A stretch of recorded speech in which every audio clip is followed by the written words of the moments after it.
Hello' everyone, সকলোলৈকে নমস্কাৰ জনাই মই মধুমিতাই ভিডিঅ'টো আৰম্ভ কৰিছোঁ। গৰম বন্ধ শেষ হ'বৰেই হ'লহি আৰু এটা দিনে বাকী আছে। বেটাৰ প্ৰজেক্টবিলাক কমপ্লিট কৰিব লাগে, তাকেই কৰি আছে।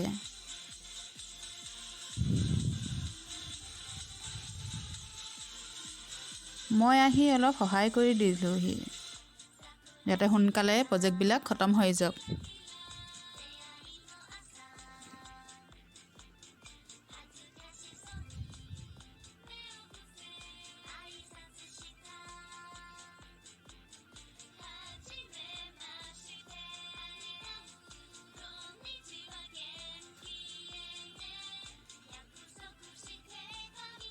ভনীয়েকে আহি ইফাল সিফাল কৰিয়ে আছে।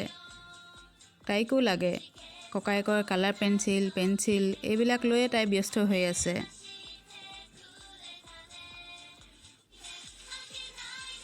এইখিনিতে ভাবিলোঁ মই কিবা এটা খোৱা যাওক। কঁঠাল আছে যেতিয়া কঁঠালৰ কেককে এটা বনাওঁ।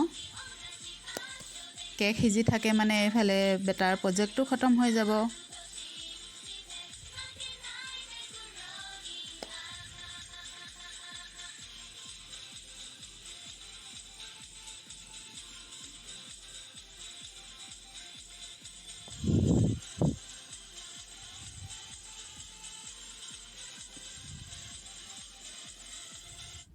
কঁঠালৰ ফুটবিলাক মই পেষ্ট কৰি ল'লোঁ।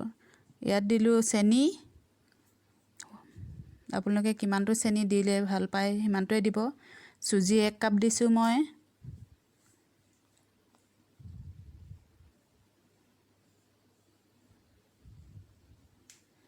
ৰিফাইন 2 চামুচ মই দিছোঁ।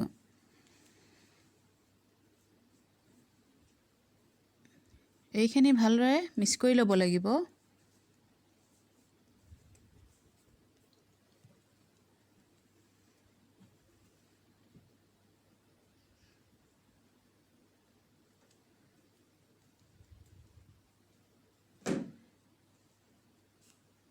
এইখিনি মোৰ মিক্স কৰা হৈ গ'ল। এইখিনি মই 10 মিনিট ৰাখি দিম, কাৰণ ইয়াত চুজি দিয়া হৈছে।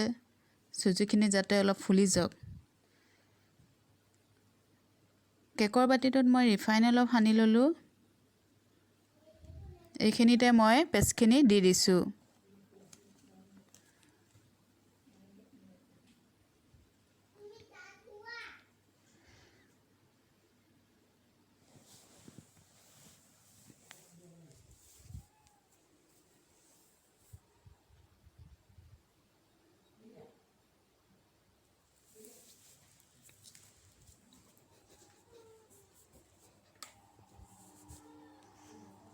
বাতিটো মই এনেকৈ লৰাই দিছোঁ। লৰাই দিলে যাতে তললৈ বহি যাব।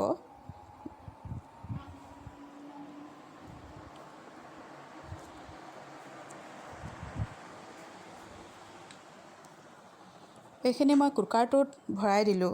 এইখিনি এতিয়া 90 মিনিট মই সিজালোঁ।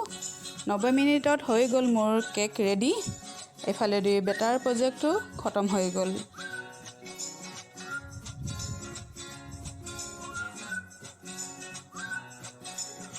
চাওকচোন বাৰু কিমান ধুনীয়া হৈছে কঁঠালৰ কেকটো।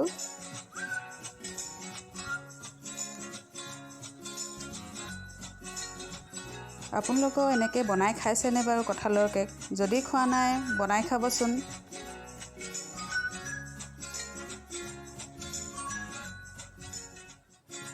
দেখিছেনে বাৰু কিমান ছফ্ট হৈছে?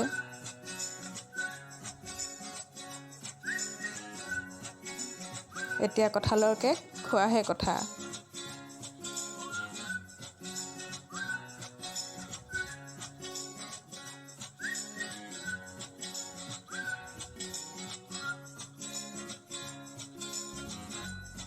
কঁঠালৰ কেকটো খোৱাত কিন্তু ধুনীয়া হৈছে। আপোনালোকেও ট্ৰাই কৰি চাব। ভিডিঅ'টো আজি সামৰণি মাৰিছোঁ।